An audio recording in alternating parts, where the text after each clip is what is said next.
하나님의 말씀을 같이 보시겠습니다. 오늘 보신 하나님의 말씀은 구약성경 전도서 6장 1절에서 12절까지 말씀을 같이 보겠습니다. 전도서 6장 1절에서 12절까지 말씀 찾으셨으면 같이 읽습니다. 시작. 내가 해 아래서 한 가지 폐단 있는 것을 보았나니 이는 사람에게 중한 것이라. 어떤 사람은 그 심령의 모든 소원에 부족함이 없어 재물과 부요와 존귀를 하나님께 받았으나 능히 누리게 하심을 얻지 못하였으므로 다른 사람이 누리나니 이것도 헛되어 악한 병이로다. 사람이 비록 100자녀를 낳고 또 장수하여 사는 날이 많을지라도 그 심령에 낙이 족하지 못하고 또 그 몸이 매장되지 못하면 나는 이르기를 낙태된 자가 저보다 낫다 하노니 낙태된 자는 헛되이 왔다가 어두운 중에 가매 그 이름이 어두움에 덮이니 햇볕을 보지 못하고 알지 못하나 이가 저보다 평안함이라. 저가 비록 천년의 갑절을 산다 할지라도 낙을 누리지 못하면 마침내 다 한 곳으로 돌아가는 것뿐이 아니냐. 사람의 수고는 다 그 입을 위함이나 그 식욕은 차지 아니하느니라. 지혜자가 우매자보다 나은 것이 무엇이뇨? 인생 앞에서 행할 줄을 아는 가난한 자는 무엇이 유익한고? 눈으로 보는 것이 심령의 공상보다 나으나 이것도 헛되어 바람을 잡으려는 것이로다. 이미 있는 무엇이든지 오래전에부터 그 이름이 칭한 바 되었으며 사람이 무엇인지도 이미 안 바 되었나니 자기보다 강한 자와 능히 다툴 수 없느니라. 헛된 것을 더하게 하는 많은 일이 있나니 사람에게 무엇이 유익하랴. 헛된 생명의 모든 날을 그림자같이 보내는 일평생에 사람에게 무엇이 낙인지 누가 알며 그 신후에 해 아래서 무슨 일이 있을 것을 누가 능히 그에게 고하리요. 아멘.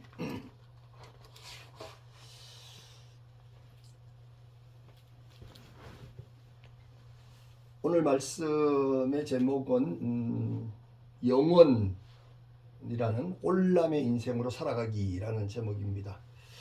우리가 지난주에 하나님의 선물인 우리가 사는 지금에 관해서 말씀을 나눴는데요.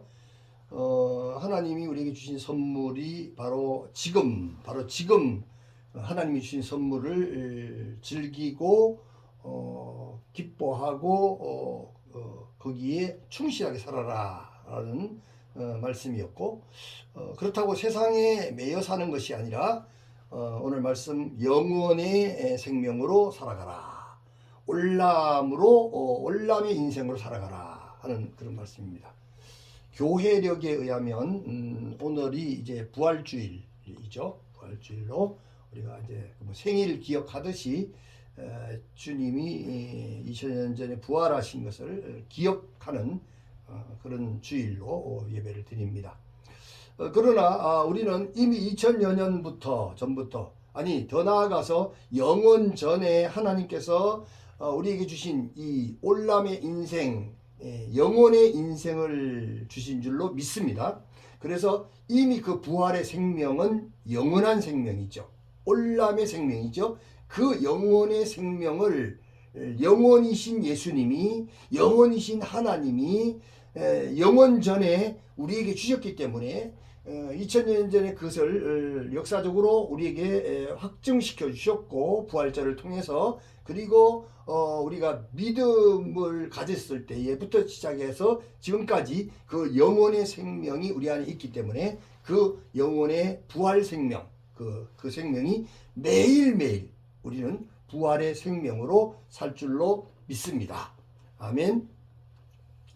자, 그래서 우리가 1장에서 4장까지가 영원한 길을 행하시는 하나님, 그래서 해 아래서 행하는 인생의 헛된 수고와는 달리 영원한 일을 행하시는 하나님을 알고 그 하나님께 대한 찬송의 내용이 먼저 기록이 됐고, 그리고 5장에서 7장까지는 오직 경외하여야 할 하나님, 하나님만이 영원이시기 때문에 그 영원하신 하나님만이 그 백성들이 경외해야 될 대상이시다라는 거죠. 그래서 하나님으로부터 주어진 재물은 다 헛되고 순간적인 것인데, 거기에 우리가 그 가치를 두지 말고 영원하신 하나님만이 오직 경외하여야 할, 우리가 모든 가치를 두어야 할 대상이시다. 그래서 하나님만이 찬양을 받으셔야 마땅하다 하는 사실을 기록하고 있습니다.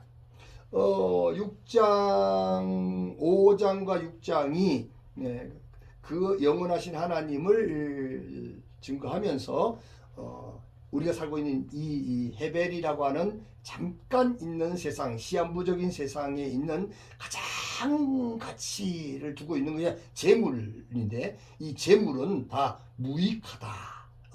덕이 되지 이익이 하나도 없다. 이제 이렇게 기록을 하고 있죠. 그래서 1절에서 6절까지는 재물과 부요와 존귀를 하나님이 선물로 주셨는데, 그거를 하나님의 은혜와 사랑으로 누리지 못하고 결국은 타인에게 다 이렇게 넘어가서 타인이 누리게 되는 것, 이런 일들이 세상에 많은데 이게 다 폐단이더라 라고 얘기하고 있고, 7절 9절에 보니까 수고와 지혜의 눈으로 보는 것, 세상적인 지혜로 보는 거죠. 시한부적인 지혜의 눈으로 보는 것, 이것들이 다 헛되더라 하는 것을 기록하고 있고, 10절에 12절은 사람의 길을 정해 주신, 작정하신 하나님과 다투는 것이 무슨 이익이 있겠는가.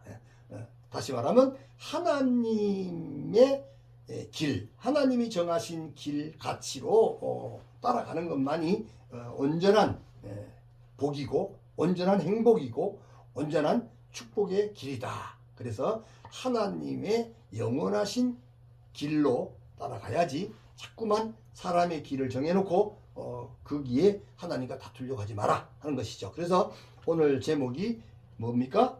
영원의 인생, 올람의 인생으로 살아가기라는 제목입니다. 자, 이 성경이 기록된 목적이 무엇입니까? 성경의 목적은 잃어버린 하나님의 백성을 하나님의 주권적인 부르심으로 찾아서 창조주이신 하나님 아버지 앞에 그분의 백성으로 서 있음을 알게 하고 찬양하게 하는 것인 줄 믿습니다. 그래서 우리는 늘 하나님이 내 아버지이신데, 그 아버지는 시간과 공간에 얽매이지 않고 시간과 공간을 초월하고 뛰어넘어서 늘 언제 어디서든지 함께 하시는 분이시기 때문에 그분을 찾고 그분을 찬양하는 것이죠. 그래서 예수님의 십자가와 부활 복음으로 죽음을 경험하게 하셨고 영생을 선물로 주셨음을 믿으시기를 바랍니다. 이것이 전도서가 선포하는 헤벨이라는 잠깐과 올람이라고 하는 영혼에 대비된 가르침인 줄 믿습니다. 세상에서의 가르침은 뭡니까? 헤벨 안에서, 잠깐 안에서 뭐가 더 가치가 있느냐, 뭐가 더 행복한 거냐. 다시 말하면 난쟁이들끼리 키재기를 하는 것 같은 거죠. 돈이 더 많은 사람이 행복하고 돈이 적은 사람이 불행하고, 건강한 사람이 행복하고 또 건강하지 못하면 불행하고, 이렇게 말하지만 실제적으로 보면 돈 많은 사람이 꼭 행복한 건 아니라는 거죠. 알고 보면 똑같이 헤벨이다, 잠깐이다, 헛된 것이다 라고 말씀을 하시면서 정말로 차원이 다른 가치관, 올람의 가르침을 하심으로써 하나님의 나라에 대한 복음을 전하는 그런 전도서인 것이죠. 타락한 인생은 성경의 계시가 아니면 자신의 존재도 영혼의 존재도 알지 못하고 영원히 어둠 속에 갇혀 살 수밖에 없다는 사실을 우리에게 가르쳐주고 있습니다. 두 번째로 전도서 6장은 잠깐이라는 헤벨의 인간이 죽음과 영혼을 통하여서 창조주의 목적으로 나가는 전쟁의 비무장 시대라고 말할 수가 있습니다. 수증기같이 잠깐 사그라드는 헤벨, 잠깐의 인생이 올람이라고 하는 영혼의 세계를 결코 정의할 수 없기 때문에 하나님의 은혜는 항상 천지가 진동하는 모습으로 다가오고 있습니다. 이 모습이 하나님의 아들의 인간 되심이다는 것입니다. 영혼이라는 이해할 수 없는 영혼의 힘, 영혼의 세계의 주인이신 하나님의 아들이 바로 이 헤벨이라고 하는 이 시한부적인 세계 속으로 찾아왔고 바로 육신의 몸을 입고 우리들에게 오신 것입니다. 이 모습이 성경이 선포하는 지혜의 기본 공식을 상식적인 세상적인 과학적인 것을 뛰어넘는 파격적인 부서짐이다 라고 말할 수가 있습니다. 세상의 모든 틀 그걸 깨고 이 땅에 오신 것이죠. 그래서 여자가 혼자 아기를 낳을 수 있습니까? 그 말이 됩니까? 그 상식이 안 되는데 처녀의 몸에 오신 거죠. 처녀의 몸을 통해서 예수님께서 영원으로 오셨다는 것이죠. 사람이 지혜의 규범을 따라서 순종함으로 부족함 없는 재물의 부여와 존귀를 받는 것은 당연한 지혜의 약속이기도 합니다. 그러나 이 부여와 존귀를 다른 사람이 누리다니 이 얼마나 악한 병이며 이거는 불합리한 것, 불행이며 마음을 무겁게 하는 것인가. 1절, 2절에 기록하고 있죠. 뭐 열심히 벌어봤자 내가 누리는 거는 몇 분의 1을 누리는 겁니까? 10분의 1, 100분의 1, 1000분의 1 또 못 누리고 결국은 그것은 다 누구 것이 됩니까? 다 남의 것이 되더라 하는 것이죠. 뭐 누구 말 맞다나 자식 잘 키워놓으면 누구를 위한 자식이 됩니까? 예? 마누라 자식이 마누라를 위한 자식이 되고 처갓집을 위한 자식이 되는 거죠. 그런 참 불합리한 거를 이 뒤늦게 사람들은 그걸 깨닫죠. 깨달으면서 땅을 치고 참 세월이 그렇다 이제 그런 얘기를 하게 되는 것이죠. 그래서 1절 2절에서 이 얼마나 악한 병이며 불행이며 마음을 무겁게 하는 것인가. 짧은 한 세대를 돌아봐도 내 것이 내 것인지 남의 것인지 분간치 못할 때가 얼마나 많습니까? 여러 세대를 역사적으로 살펴보니 이전 세대 사람들이 쌓아놓은 오래전에 우리 조상들이 쌓아놓은 황금 성벽들이 다 어디에 있습니까? 어떤 이들은 평생 노력해서 지은 그의 저택에서 제대로 한번 살아보지 못하고 어느 병실에 침상에 누워 있기도 하고 집은 나름대로 잘 지어 놓았는데 그만 가정은 깨어지고 말았으니 이 어쩌란 말인가요? 전도자가 이렇게 극단적인 예를 드는 것은 인생 모두가 다 헛된 헤벨임을 깨달으란 말입니다. 깨달으라 그러는데 인간들은 그걸 깨닫질 않습니다. 받아들이지를 못합니다. 그래도 그냥 욕심을 부리고 이 몸을 다 망가뜨려 가면서 진정한 영혼의 행복을 말아먹으면서까지 이 육신의 그 자기중심적인 쾌락을 추구하려고 하는 것이죠. 물론 잘 산다고 해도 역시 그는 아무리 잘 살았다 해도 아무리 잘 누렸다고 해도 결국 뭡니까? 헤벨, 잠깐일 뿐이다. 허송세월을 보낸 것 같다. 아무 가치가 없는 짓을 했다. 이런 것이죠. 이것은 부정적인 사고나 허무주의 사고가 아닙니다. 세상에서 지혜의 자이든지 어리석은 자든지 하나님의 언약 목적으로 나가지 못한다면 영원하신 하나님의 약속으로 가지 않는다면 다 헤벨, 잠깐이란 말입니다. 잠깐이란 말은 그냥 헛된 일이다. 이와 같은 것이죠. 또 한 100명의 자녀를 낳고 장수하여 사는 날이 많을지라도 그런 사람을 우리가 복받은 사람이다.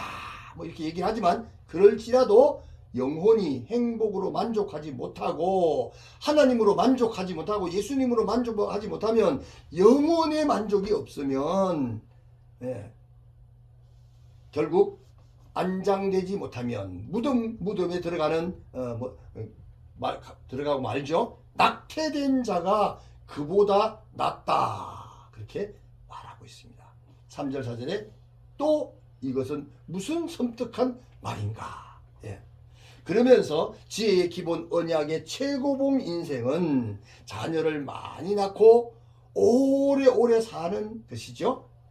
인생의 최장수 인생 무두셀라는 969세를 살았는데 1000년을 2번 산다고 하는 것은 얼마나 놀라운 말입니까? 2000년을 산다는 거 엄청난 복이죠. 그러나 6절에 뭐라 그럽니까? 이런 인생도 하나님이 진짜로 주시는 이 선물 복음의 행복을 못 누리고 있다는 거죠. 자손이 100명이 있더라도 자신의 장례를 제대로 치르지 못하는 자도 있고 그렇게 넘치는 수많은 복을 누리지도 못하고 다 빼앗기는 경우를 어떻게 설명할 수가 있겠는가 라고 묻습니다.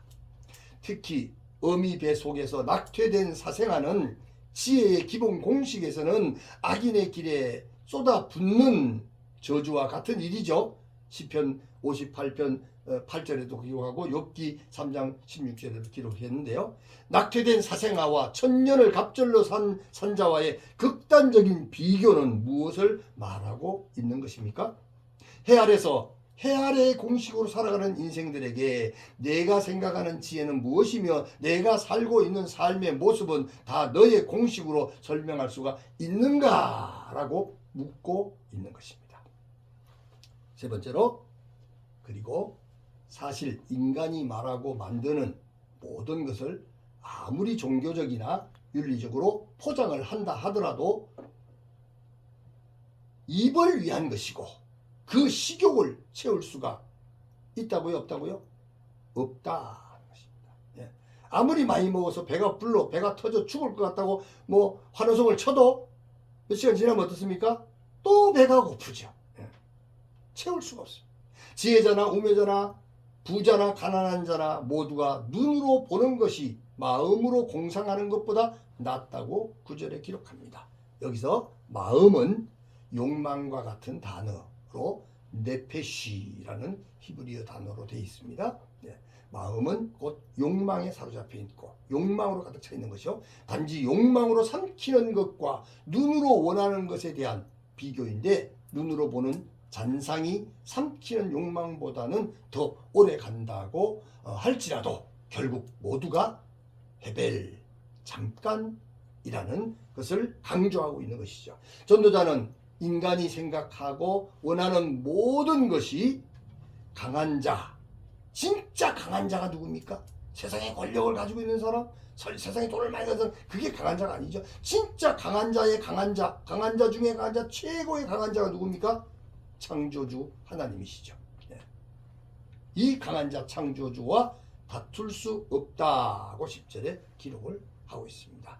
그를 거역할 수 없다는 거죠. 이 말은 헤벨이라는 잠깐의 존재가 창조자를 온전히 알 수 없다는 것입니다. 짧은 모든 생명의 날, 헤벨인 그림자 같은 날인데 그 안에서 무엇이 복인지 화인지 선인지 악인지 도무지 알 수가 없다라고 말하고 있습니다. 그리고 강하신 창조주 앞에서는 지혜자와 어리석은 자가 결국 이 세상에서 지혜롭다 강하다 어리석다 차이가 없다고 말씀하고 있습니다. 해 아래서 내가 그 어떤 것을 더한다면 헤벨 잠깐을 더하는 것뿐입니다. 아무리 더해봤자 제로, 공, 동그라미를 아무리 더해봤자 그냥 동그라미죠. 그래서 이 세상에서 낙이라고 생각했는데 결국 마지막에 가서는 슬픔뿐이더라. 빈손이더라. 것이죠. 도대체 해 아래서 내가 무슨 일을 한 것일까요? 라고 전도자는 질문을 하는 것입니다. 마지막으로 네 번째 단락을 보면 전도자의 간절한 선포는 지혜의 기본 공식으로 열매 맺는 모든 일을 다 무시하고 버리라는 말은 아닙니다. 지혜의 세계를 주관하시는 창조주 하나님의 목적을 알고 그 목적을 따라 살아가라는 말씀인 줄 믿습니다. 지금 소유하는 것 때문에 기뻐하거나 슬퍼하지 말라는 겁니다. 소유물 때문에, 어떤 소유된 사람들 때문에 마음을 빼앗기면 후회하게 되는 것이죠. 지금 살며 누리는 모든 것이 잠깐 해배리니 언제라도 죽음이라는 완성의 단계로 나가라. 그리고 그 무엇보다도 소중한 하늘의 선물, 하늘의 선물이 뭡니까? 올람, 영혼이죠. 이 영혼을 찬양하라는 겁니다. 이 영혼은 하나님의 선물이고, 이 영혼은 하나님의 아들 예수 그리스도고, 이 영혼은 하나님 자신입니다. 그러므로 이 영혼을 찬양하라, 올람을 찬양하라. 이것은 바로 우리의 부활의 주님을 찬양하는 것입니다. 부활의 주님을 주신 영원하신 하나님을 찬양하는 것입니다. 그리고 날마다 은혜의 믿음으로 창조주 앞에 서 있으라는 것입니다. 그날이 오면 언약의 말씀대로 보좌에 앉으신 분과 함께 영원히 그 나라를 상속받고 그분의 영원한 자녀로 살게 될 줄 믿으시기를 축원합니다. 사랑하는 성도 여러분, 오늘의 말씀을 믿음으로 하나님의 목적을 따라서 하나님의 자녀로서 영혼을 살아가심으로 심령의 변화와 성장과 성숙을 위하여 믿음의 신앙 고백을 하시고 은혜 받은 자로서 영혼의 인생으로 살아가기로 마음의 결심과 결단을 굳게 하실 수 있으시기를 주님의 이름으로 축원합니다. 아멘. 기도하겠습니다. 오늘을 하늘의 선물로, 하나님의 선물로 우리에게 주셔서 우리로 하여금 지금을 즐겁게 살게 하신 하나님, 그 하나님께서 이 세상, 잠깐의 세상에 매이지 않고 그것으로 인하여 우리의 마음을 빼앗기지 않고 영원의 인생으로 살아가기를 기뻐하시는 아버지 하나님, 하나님이 영원이시고 하나님이 우리에게 선물로 주신 하나님의 아들 부활의 주님이 영원이신 줄 믿습니다. 그리고 영원의 생명을 우리에게 각자에게 주셔서 그 예수 그리스도를 영접하고 믿고 예수 그리스도의 생명으로 살아가는 모든 자들이 또한 영원이 된 줄 믿습니다. 이 영혼의 올람을 우리에게 생명으로 주셨사오니 육신의 생명에 우리의 마음을 걸지 않게 하시고 영원한 생명에 우리의 마음을 드림으로 말미암아서 우리의 모든 삶이 참으로 영광스러운 주님의 부활의 생명으로 사는 역사가 일어나게 도와 주시옵소서. 주님께서 오늘도 우리와 함께 하시고 하늘의 양식을 주심을 감사하고 우리 구주 예수님의 귀하신 이름으로 간절히 기도하옵나이다. 아멘. 아멘.